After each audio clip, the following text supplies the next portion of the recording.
हमारे साथ मेहमान जुड़ गए हैं इस बात पर इसको आगे बढ़ाने के लिए। अमितोष पारिक प्रवक्ता हैं वीएचपी के, वो हमारे साथ जुड़े हुए हैं। हाफिज गुलाम सरवर जी हैं एआईयूएमएम के प्रवक्ता हैं। साथ ही सौरभ मालवीय जी हमारे साथ जुड़ गए हैं, लखनऊ यूनिवर्सिटी के प्रोफेसर हैं। साथ ही कामरान मलिक जी राजनीतिक विश्लेषक हैं, वो भी हमारे साथ जुड़ गए हैं। आप सभी मेहमानों का बहुत स्वागत है एबीपी न्यूज पर। सबसे पहले अमितोष पारिक जी, आपसे मेरा सवाल है, ओवैसी के बयान पर आप क्या कहेंगे? आपने पूरा बयान सुना, जो डरपोक थे वो पाकिस्तान भाग गए, जो यहाँ पर हैं वो जाकर पढ़ेंगे मस्जिद में, आप नहीं रोक सकते।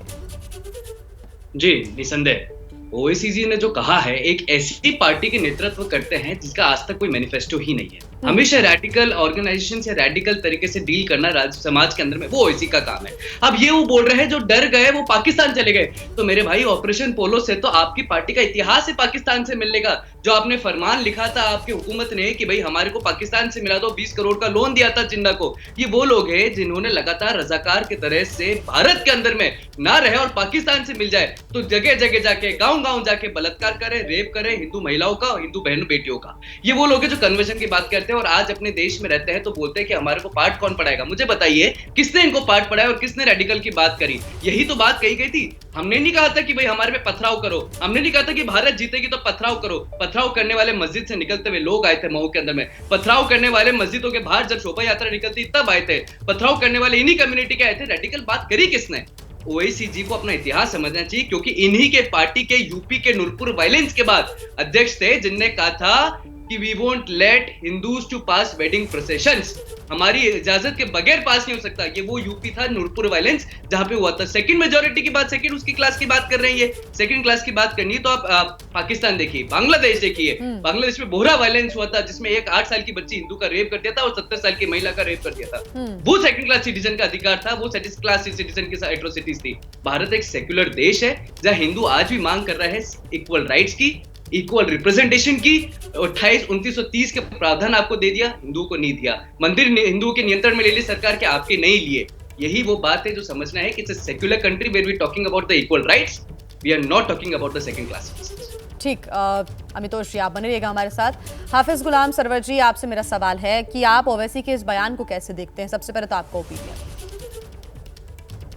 सबसे पहले पूरे देश में सौहार्दपूर्ण वातावरण में होली संपन्न कराए जाने पर और जुमा की नमाज भी शांतिपूर्वक अदा कराने पर प्रशासन को हम बधाई देते हैं। और फिर से पुनः हम अपने देश के उन तमाम नागरिकों को जिनकी आस्था आज भी साझी विरासत पर है, उन्हें भी हम बधाई देते हैं कि उन्होंने सांप्रदायिकता के इतने तनावपूर्ण वातावरण में, जिसके निर्माण में लगातार 1 हफ्ते से ये दोनों लोग लगे हुए थे, जिनका बयान आप दिखा रहे हैं जी, इन्हीं का बयान दिखाया जाता है और इस पर काउंटर भारतीय जनता पार्टी ही करती है। बाकी का बयान तो जल्दी दिखाया नहीं जाता है। इस मुल्क में एक पैटर्न नया शुरू हुआ है कि बयान ओवैसी साहब देंगे या कुछ मौलाना देंगे या किसी पार्टी के कुछ लोग देंगे और भारतीय जनता पार्टी काउंटर करेगी और कॉमनल पॉलिटिक्स कंटिन्यू रहना चाहिए। नो विराम, नो फुल स्टॉप, बस हमेशा कॉमनल पॉलिटिक्स, ये एक पैटर्न बना है जिससे मुल्क को नुकसान हो रहा। कभी कॉमन पॉलिटिक्स पर भी चर्चा हो, कभी रोजी रोटी, पढ़ाई लिखाई, दवाई, कमाई, सड़क, बिजली, पानी, स्वास्थ्य, शिक्षा, इस पर भी कुछ डिबेट बहस मुल्क में हो। टीवी पर तो बंद होता ही रहता समय समय पर, लेकिन मुल्क में हमेशा चाय की दुकानों पर, चौपालों में सिर्फ हिंदू मुस्लिम। कारण यह है कि ये नेता चाहते ही नहीं है कि कॉमन इशू पर लोग बात करें, चर्चा करें।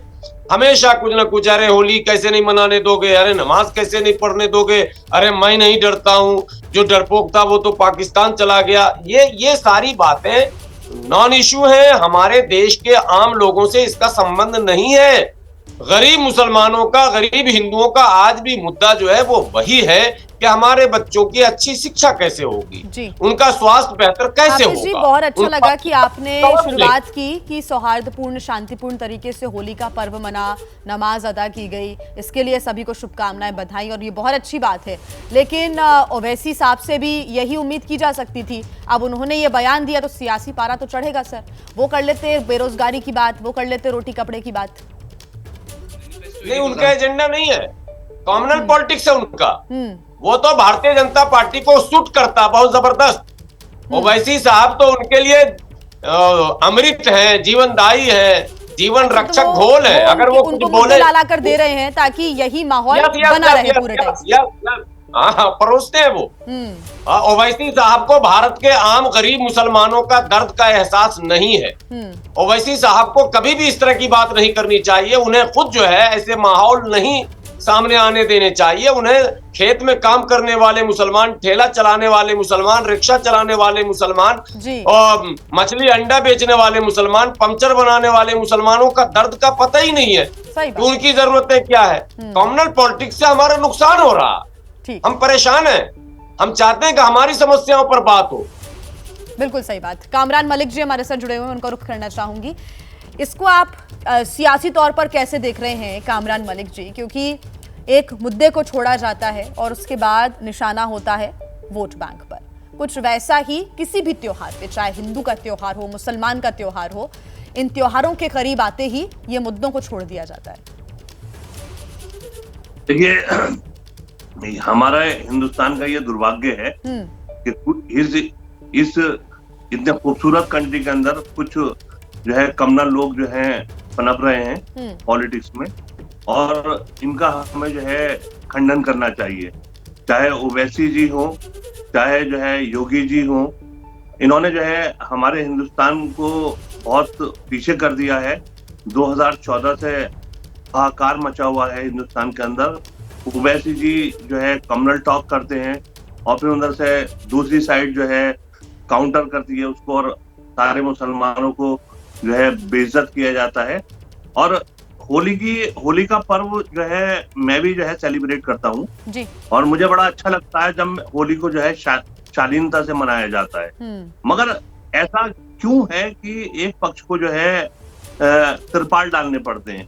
क्यों ना हम अपनी जो एक मेजोरिटी कम्युनिटी है उनके लोगों को जो है हम जो है शिक्षा प्रदान करें, उनको जो है ट्रेंड करें। ये एडमिनिस्ट्रेशन ये काम भी कर सकता है। मैं बीच में आपको रोक रही हूँ कामरान जी, वो इसलिए क्योंकि संवेदनशील और अति संवेदनशील इलाकों में ही ऐसी प्रक्रिया की गई है। हर जगह देश में नहीं किया गया कि हर जगह मस्जिदों में तिरपाल डाली गई। मैं पूरा जवाब देता हूँ, आपको पूरा जवाब देता हूँ। देखिए, एडमिनिस्ट्रेशन को जो है ना एक पक्ष को भयभीत नहीं करना चाहिए।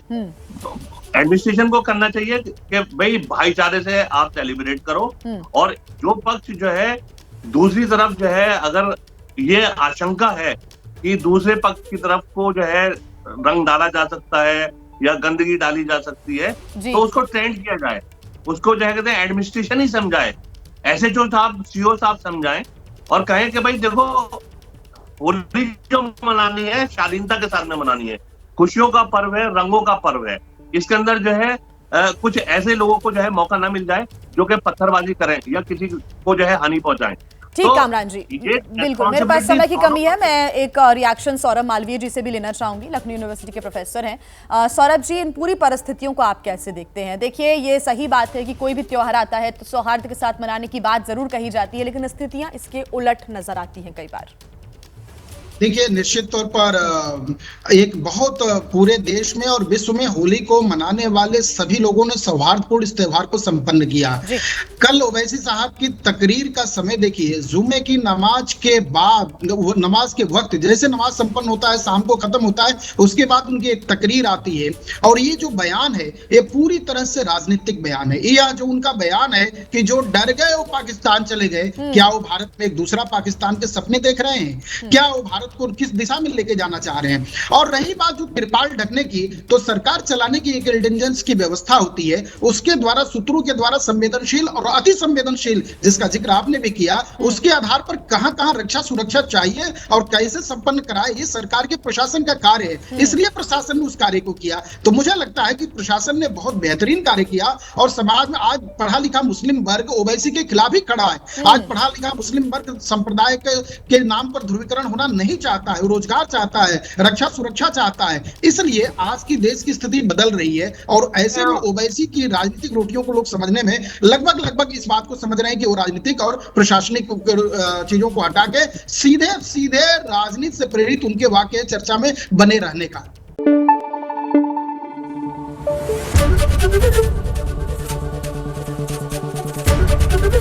एबीपी न्यूज आपको रखे आगे।